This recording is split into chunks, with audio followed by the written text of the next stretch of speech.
Alrighty, today we're going to do a cake entitled Puppy Love. It's for Valentine's Day, of course, so we're going to do a couple of puppies on top of an 8-inch round cake here. So I already have the cake. I've, like I said, 8-inch cake. It's about 3 inches high, so that's about 3 layers of cake, 2 layers of filling.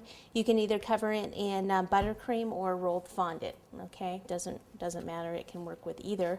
I prefer the fondant, but buttercream can be done also. And then I have just placed it on a, a 12-inch board. So I have 2 inches around.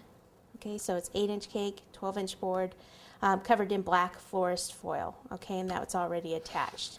So what I want to do first is make the puppies. I want to keep my theme since Valentine's Day. I wanted to keep the puppies. I want them to be black and white. The colors of the entire cake are going to be black, white, pink, and red. Okay, maybe 2 shades of pink. We'll see. But for the puppies, I wanted it to be pretty good size. So what I did ahead of time is, this is just white fondant, but you can see how stiff it is right now. What I did is I just took some Tylose Powder, which is an ingredient to make gum paste. Okay, so what I did is I just took some of this, and I just took it and I just sprinkle it on like this. And I just start to knead it up like this, only obviously I did it in the much larger piece. And you just keep kneading it. If it's down there on the counter, you just kind of scoop it up, keep kneading it in, kneading it in. And it's best if you could do it at least a few hours before the time that you're going to knead it, because it will actually firm up for you.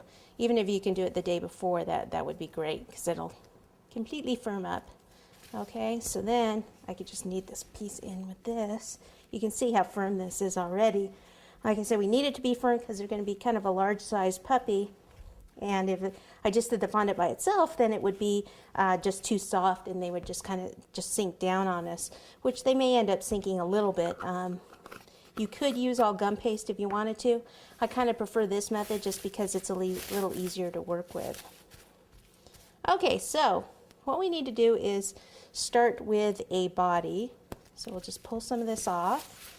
Got my shortening here, I've got cornstarch, a little water, and a brush. So I want a teardrop shape for the body. Okay, so I've got a piece of fondant, about like this actually. I think I'm going to go a little bit bigger.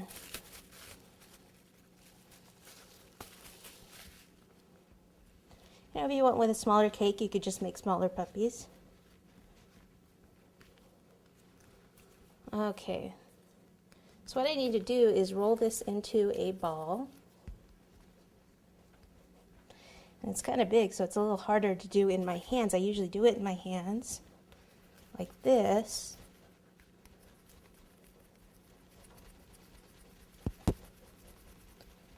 All right. I keep going until I don't have any of these little lines in here. Okay, so if you have the lines, it's because it's really firm. And if I was using just gum paste, then I'd have kind of more lines in it there. So it's either you don't need it, I didn't knead it up enough, it's not quite warm enough.